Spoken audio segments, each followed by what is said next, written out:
Hi everybody, welcome to my channel. My name is Zababel. So today is a little bit of a topic on which came out of the blue because I've been thinking about my own life recently and how I actually like my life. I actually, like the other day I was talking to my friend, I was like, do you know what? I feel as if I live life on my own terms. I feel as if I want to do something, I do it. If I don't want to do it, I don't do it. If I was doing something, I won't do it. I don't feel as if I'm constantly being tossed to and fro by my family or my friends, other people's opinions or perception of me. And I literally was thanking God because that was not me 3 years ago. That was not me 2 years ago.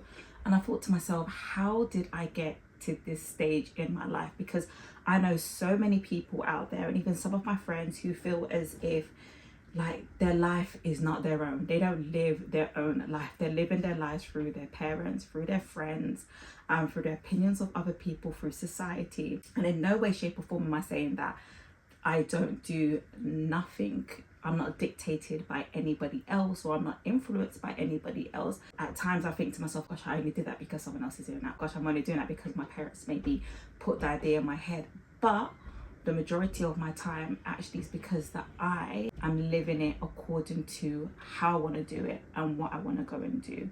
And so I wanted to bring up the topic, how to take back control of your life, because I know that it is so easy. Like, so many of us have dreams, we have aspirations, we have desires, and a lot of us haven't fulfilled them yet, or is struggling to fulfill them because of parents, friends, society, or even ourselves, or dictated by our past, because you're not cemented within yourself.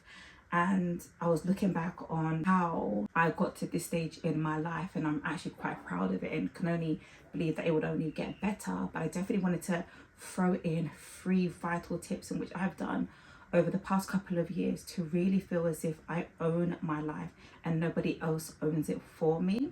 Number 1 with taking control of your life is boundaries. My gosh, I used to absolutely hate the word boundaries. I remember when a family member used to go and say it to me, like, oh my gosh, I got boundaries. Oh my gosh, I got boundaries. I used to be triggered. And my response to them saying boundaries was like,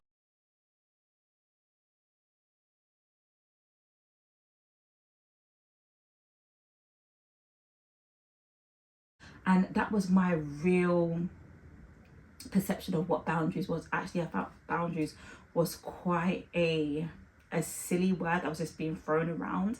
I thought it was a selfish term. I literally didn't even believe that it actually exists. Like, who can have boundaries when you've got family, when you've got friends, when, you know, when you've got responsibilities, when you've got stuff to do? Who can afford to have boundaries?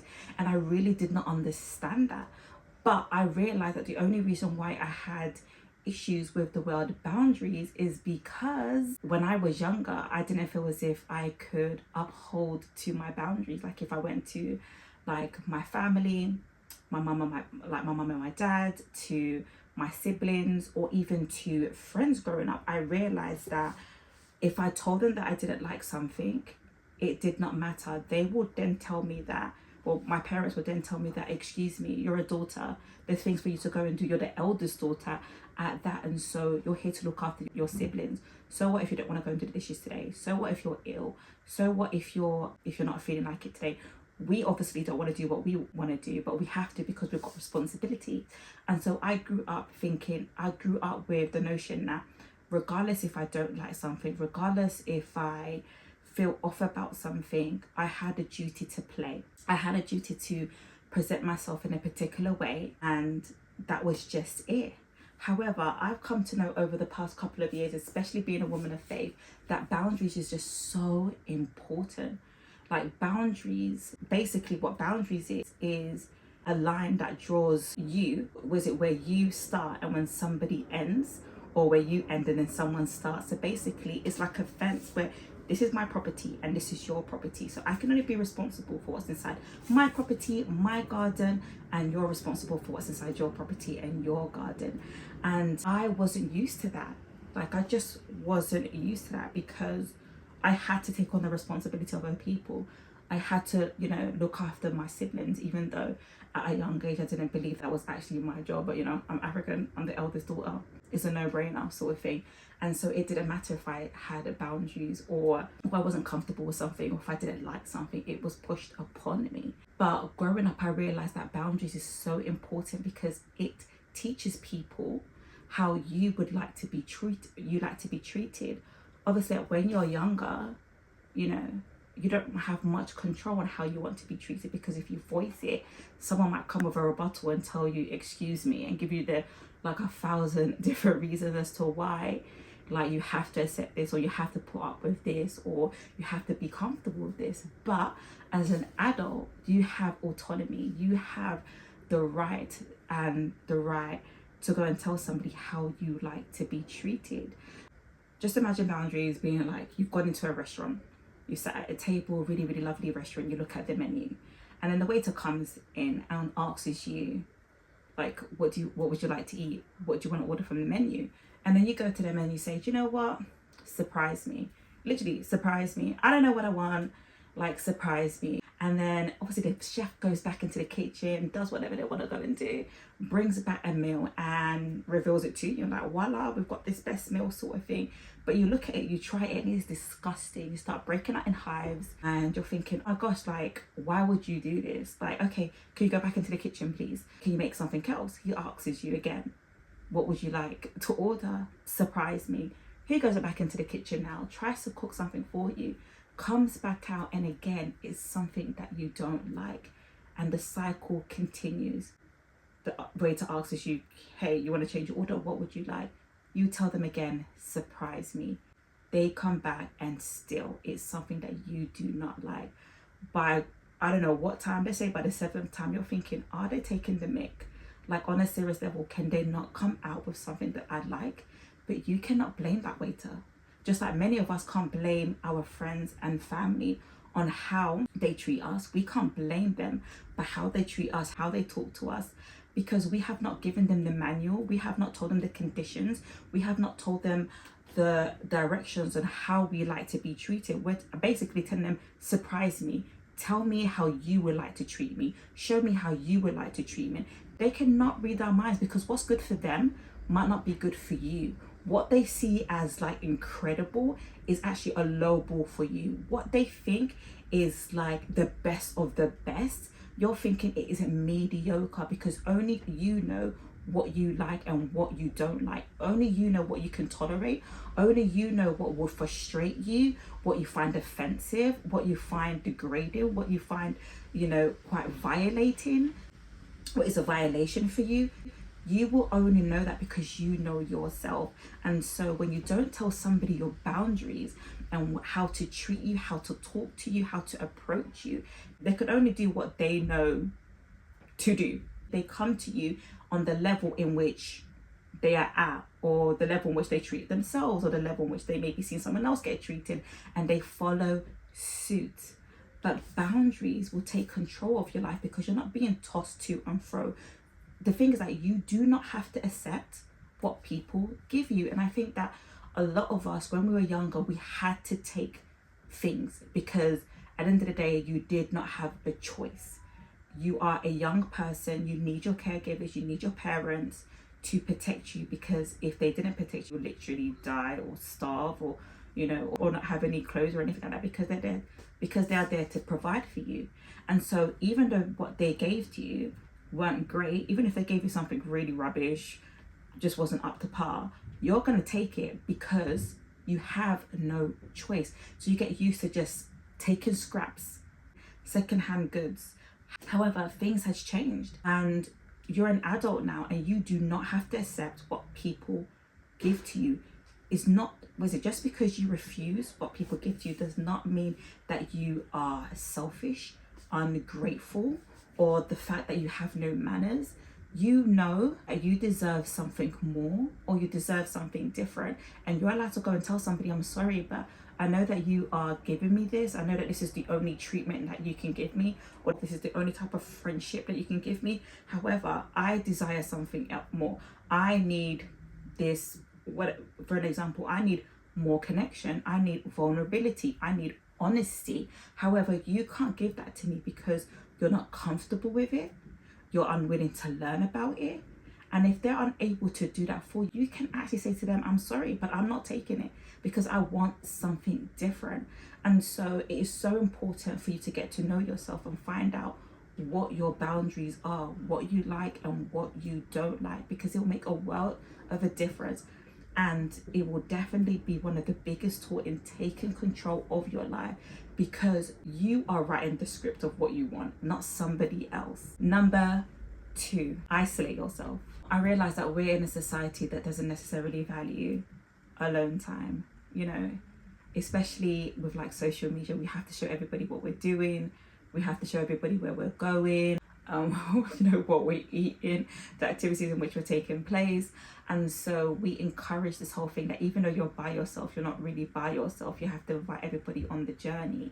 And a lot of us probably have always had people around us. We've always had friends in which maybe we grew up with, or you have siblings in which you had to look after, or maybe you were somebody who dated at a young age and you were always an item and never really on your own. Whichever the reason, sometimes when you haven't had the chance to be on your own, it does not give you the opportunity to kind of discover yourself and actually have an identity in which you have formed and not formed by somebody else. So a lot of us, when we were younger, we had to play a role. So depending on who you were in your family, maybe you were the youngest person, and so you were like the baby of the family. So you're kind of like the person that gets whatever they want. You can throw a tantrum and everybody will come at your beck and call, and then that is your identity. I'm that person that gets whatever I want. Or you're the eldest daughter, hands up to the eldest daughter, and you know, you're given the role of caretaker, you're given the role of multitasker, you're given the role of somebody who is the family accountant, carer, all of that jazz.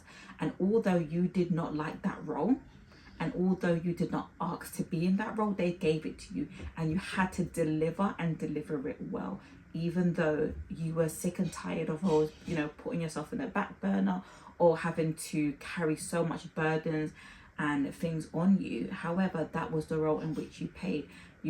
Or maybe you were that child who was a little bit outspoken, a little bit hard to handle, and that was your identity, the child who was hard to handle, the child that was always stubborn, the child that always got in trouble at school. And you just played onto that role and you became more of that role. So even when you become an adult, you're still living that identity because it was placed upon you, even though you may not want to be that person anymore. What isolation does is allow you to be with your own thoughts. You can ask yourself, like, who am I to the core? Who do I want to be? Like, when I think of myself, what do I think about myself? I know that people say that I'm unreliable. I know that people say that, you know, I'm a caretaker, I'm the party starter, the person that you can always lean on. But I don't want to be this person. I don't want to be the caretaker. I actually want to experience my own life. I don't want to be this troublemaker. I actually am quite a calm person, but everybody always expects me to be the troublemaker, so I'm just going to be the troublemaker.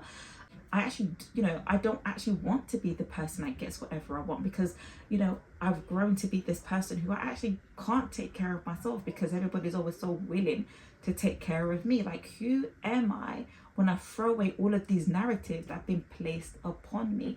And when you go into isolation, you can really focus on what you like, what you don't like, how you want to build, what things you want to throw away, what weights you want to put down, and how you actually want to build yourself. What's the character that you want to possess? Like, what are your hopes? What are your dreams? Because I think a lot of us, we are who we are not because we want to be. We just ain't who we are because of what we want to be. We've literally been placed this label and then we're just going by that label. So even though, you know, like, you wanted to be a dancer when you're younger, you're a nurse because your parents always wanted to be a nurse and they didn't get to live their dream, and so they passed on that dream to you. So it's like a secondhand dream sort of thing. Or, you know, like, you wanted to live abroad, like your parents live, I'm in the UK. Like, you've always wanted to live in a Caribbean, like in an island or something. However, your parents would be so upset if you were to move away because you'll be away from them. However, you don't want to be in the UK anymore. Isolation allows you to drop off the narratives that have been placed upon you, and for you to really just focus on who you want to be, and then you can build from that brick by brick. Also, one thing about isolation is that a lot of us are so used to having other people speak into our lives, and so let's just say you had an idea and you boldly try to share it with other people, and they might have their idea, they might have their own opinions about your idea, they might have a criticism about it, they might not like your idea, they might project their own insecurities about your idea, and so you throw that away because of the voices in which they speak to you. And I think that when you isolate yourself, you can actually come up with your own ideas, come up with your own plan, and forget and block out all of the noise, because there's no noise coming in. And you can actually tune into yourself and ask yourself, like, do I really want to do this? Do I really want to be this? Do I really want to go here? Do I really want to change careers? And that's the beauty of isolation, is that you don't get that noise from other people, and you learn to trust yourself and to not actually ask anybody for feedback or for advice, because ultimately you know what path to take, you know what advice to go and take, and you know which way for you to go. And I think that sometimes a lot of us haven't been able to hone in that gift of trusting ourselves or trusting in our abilities, because we always have somebody who's going to project or dictate or question or criticize. But you won't get that in isolation, because you and yourself and your inner desires, in which you can build upon. Number 3, be selfish. Coming from someone who everybody's well-being, mental health, safety, finances was more important than me, I was taught to be this good girl, this good little girl, and always think of others before thinking of yourself. Always put others before yourself. Like, oh my gosh, your sister needs help.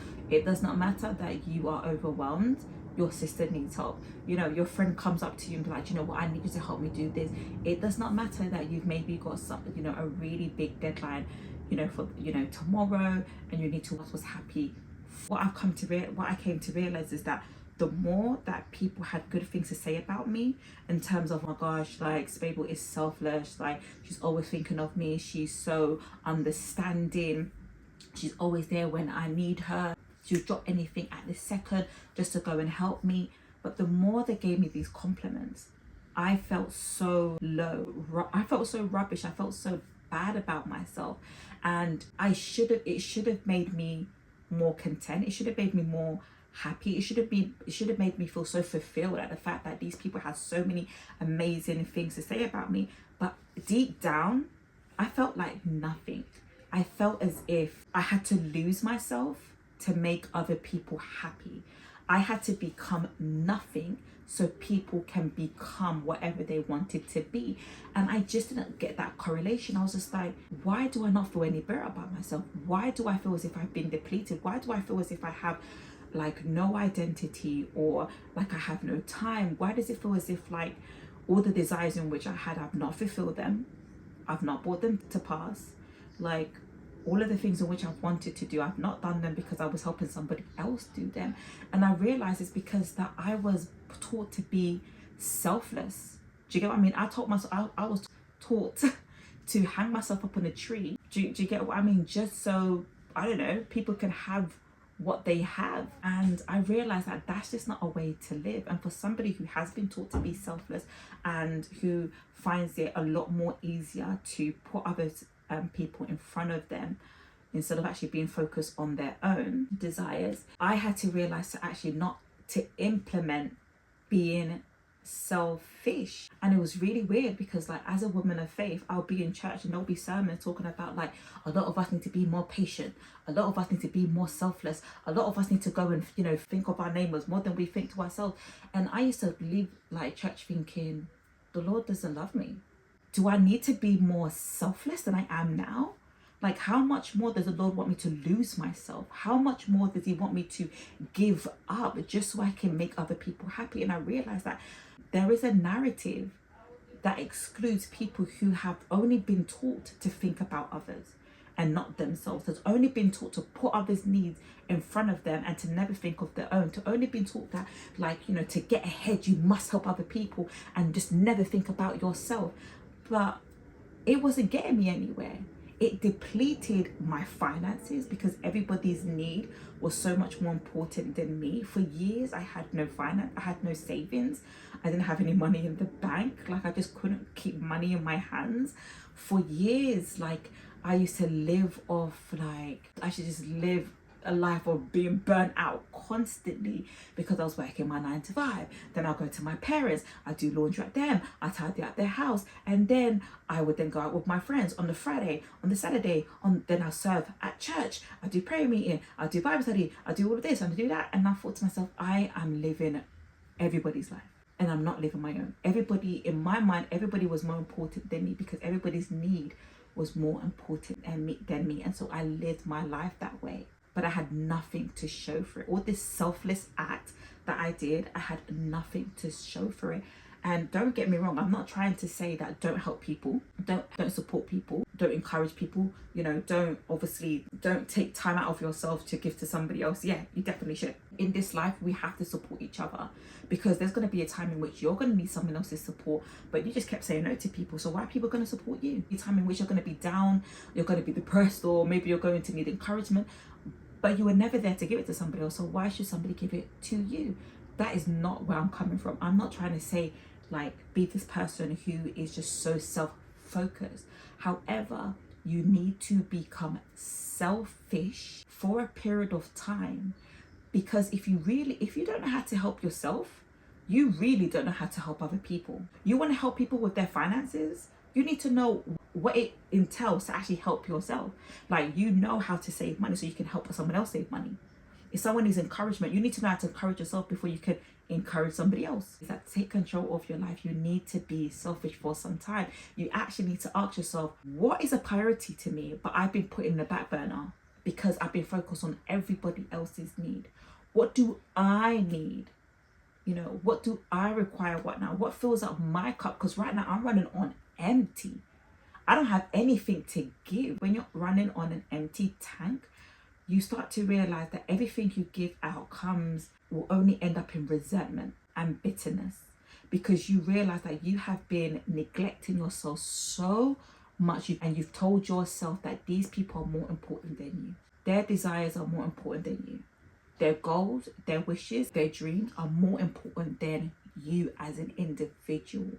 And the more you do that, the more you start to see yourself as nothing. Selfishness does not get you to the place in which you think you actually need. It doesn't get you to the destination in which you think that you want to be in. It doesn't get you to the point where you're going to win a trophy and you think, oh my gosh, everyone's going to be there clapping for you because you're the most selfless person. It actually gets you to the point where people will treat you really badly because they're real, and they don't treat you badly because they don't care about you. They treat you badly because that's how you've shown them.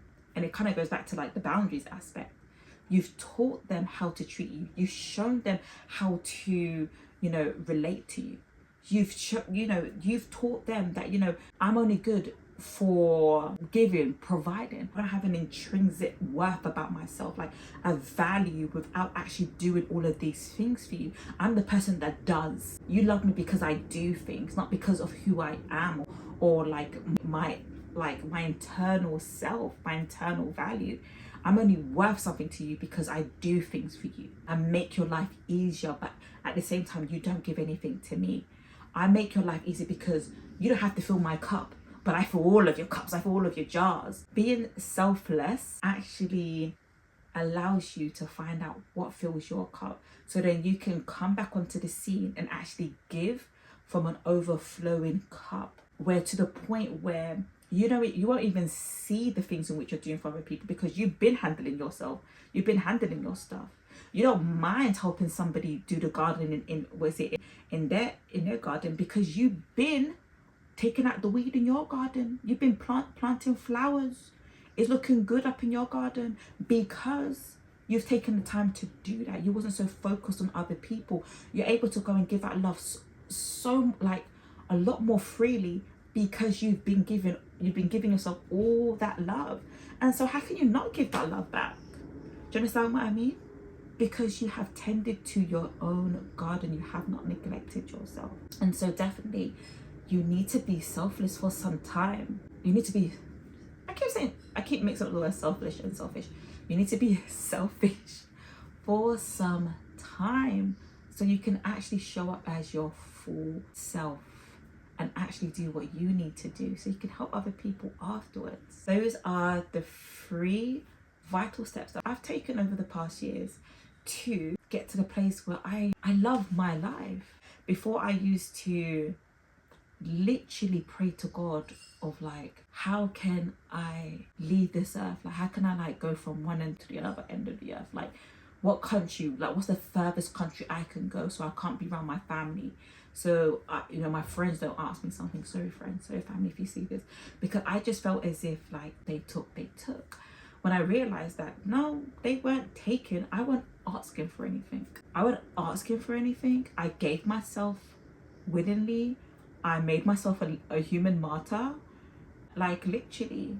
And so how are they supposed to show up for me when I told them that, hey, you don't have to, because I can do it by myself? Could I enjoy my life when it wasn't the life in which I wanted to go and live, because everything was dictated by somebody else? I had to do what's best for me. So I really hope that these 3 points really help you, and that one of them resonates with you and you can implement one of them.